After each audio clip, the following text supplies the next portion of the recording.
What is something that is morally appalling, but 100% legal? Not sure about 100%, but in my country, Australia, two of our states, SA and QLD, have a gay panic law, which technically allows you to kill someone in self-defense if the person is homosexual and comes onto you. Like, what the actual fuck? Wow, we have a fucking winner. Bidding $1 above the highest bidder on The Price is Right. This is the big show, son. I'm fourth to bid on contestants row and it's the final round. You'd better bid the exact right amount because you're absolutely getting $1. I didn't fly across the country to give you a $100 courtesy buffer. I came here to win a Nissan Versa LS with 4-speed automatic transmission, and a trip to Costa Rica. Civil forfeiture. Cops can basically take your money and not give it back because fuck you. In my country, marital rape is legal. Patent trolls. Fuck those people. Nestle privatizing water. Scamming old people by imposing exploitative contracts on them. Corporations or other rich people tying someone up in court for years and bankrupting them in legal fees to the point that they have to settle or just lose.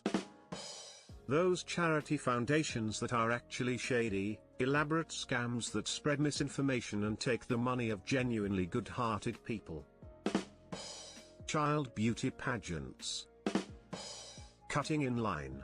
Ever since grade school, people would cut in line and know the authorities don't give a rat's ass. School lunch, subway machines, restaurants, public transportation. Sure, you can call them out, but does the business care? You can challenge to shame them or drag yourself into a nasty verbal confrontation or even worse, violence. I choose violence. But seriously. Speak up for yourself. Fuck inconsiderate people. I worked at a clinic and in my area we have some of the wealthiest people in the US. I had entitled assholes all the time try to cut in front of regular people. I didn't give a rat's ass if they were the Queen of England. Wait your turn. I'd ignore them and continue helping the person that was next. Multi-level marketing plans that are just pyramid schemes in disguise. The big shiny download button, which is really not the download button, and when clicked, takes you to this page which claims that my Mac has been infected by a virus and now I need to download their software to save it. Smoking with kids in the car. Even if you've signed a do not resuscitate / do not intubate, DNI, order and made out your advance directives, living will, etc. stating this wish, your family can choose to override this if your heart stops beating or you stop breathing. I work in healthcare and have seen the consequences of this several times, and believe me, they're not fun. We haven't had any miraculous recoveries on our floor, but we've had plenty of people slowly, painfully circling the drain while a mechanical ventilator pumps air in their lungs, while a machine pours tube feed into a hole in their abdomen to sustain them. It makes me truly ill to think about. Some of these people have held on for years with the lights on, but nobody is home, I hope. Your loved one, in their right mind, made the decision to not have CPR or intubation. Please respect their wishes. I know of a guy who shares database solutions with companies.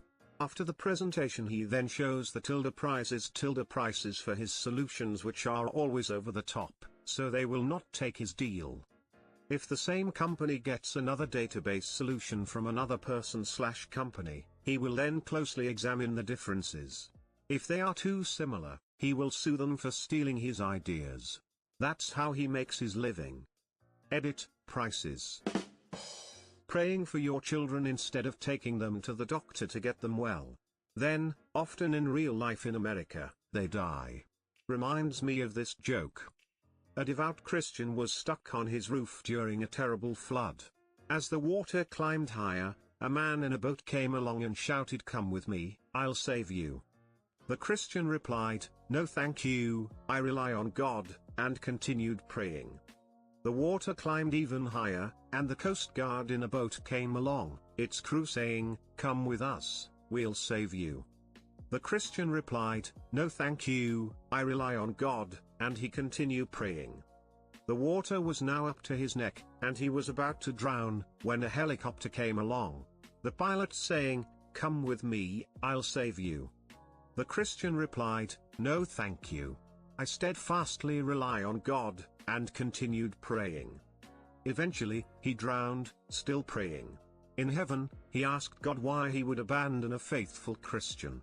God replied, "What are you talking about? I sent you 2 boats and a helicopter." CEO bonuses for failing companies. Privatized prisons.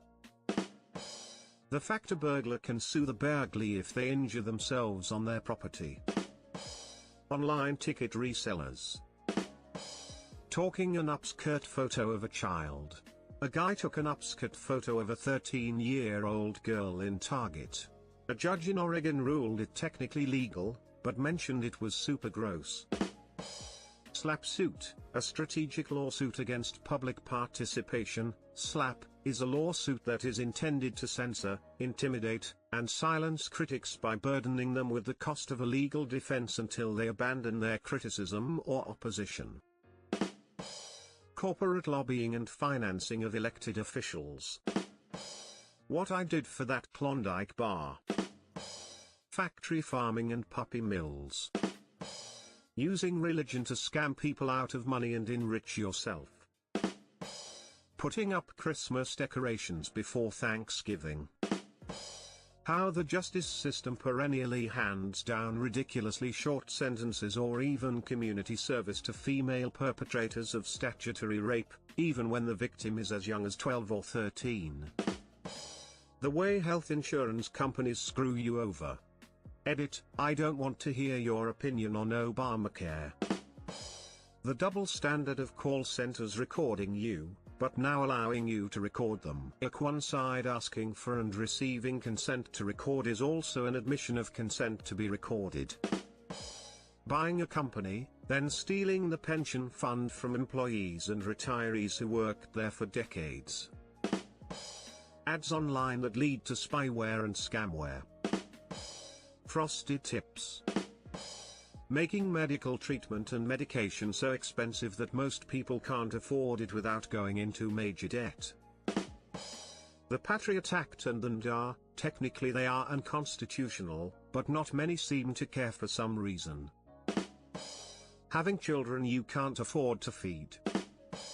Gerrymandering and super PACs. We've allowed democracy to be bought and sold to the highest bidder and is currently 100% legal. The British government has declared seriously disabled people fit for work when they really could not work. Some infamous cases involved people starving to death, someone dying because they couldn't pay their electric bill to stop their insulin from spoiling, and people in comas being declared fit for work. Over 3,000 people have died as a result, yet somehow they have not broken the law. The guy behind it, Ian Duncan Smith, despite excusing his decisions constantly or outright ignoring them, quit apparently because he was shocked at what the government was asking him to do, despite literally saying before he regretted nothing. He was replaced by someone else who basically continued his policies. Ian Duncan Smith is now on the forefront of the campaign to leave the EU. The man should be on trial in The Hague. But no, somehow declaring the severely disabled fit for work and leaving them to die in horrible ways is somehow legal in the UK. In my country it is 100% legal to take a video of someone performing sexual acts without their consent and post it on the internet. All with zero repercussions. 99% of the alternative medicine business, big alt, faith healing rich preachers, spreading incorrect and harmful information on vaccines. Sort of the other way around, but I once had neighbors who would get their lawn vandalized by kids walking home from school. We lived close to a middle school, so it happened quite often. It started small and was just throwing a little trash on their lawn. Then turned into knocking things over, tearing up the lawn, dumping entire trash cans, and pulling plants out of the garden. So eventually they set up a video camera to have proof of who was doing it. They went to the nearby school to show who it was and tried to contact their parents, and then the school yelled at them for recording the kids without permission and suggested they didn't take it any further because they could get in more trouble for the video. TL, doctor, those damn kids on my neighbor's lawn can do whatever they want and my neighbors would get in trouble for proving it was them. Your neighbors maybe shouldn't be taking what amounts to legal advice from some bureaucrats at the school. The fact that Trump or Hillary will be our next president. Exploiting legal loopholes to pay disabled employees less than minimum wage and as little as pennies per hour. Looking at you, goodwill. The ability to sue someone else over you being an idiot. Horrific and unnecessary animal abuse, tolerated as long as it's for profit. Fur farms. Seal clubbing. Fishing bycatch. Puppy mills. Leg hole traps. Pigeon shoots. Canned hunts. Factory farms. One like equals one prayer. Paparazzi. I always cheer when Sean Penn or someone busts some TMZ asshole's camera over their face. I'm not really a violent person, but the fact that you can stalk someone as long as you have a press pass is pretty appalling. Plus it just promotes celebrity worship anyway. I know we have 24-hour news channels, but even with all that time to fill we can probably find actual news. Edit, I know they probably don't even have a literal press pass. I'm just trying to differentiate between stalking for fun. For-profit health insurance. There are 3 industries that nobody should ever be making a profit on. 1. Health. 2. Prisoners. 3. Education, K-12, ideally college too, but that's a different story. It's despicable that we are making money off of the backs of children, the incarcerated, and the sick. Staging a protest at a veteran's funeral. Liked what you saw? Hit like, subscribe and the bell icon for more crazy Reddit content.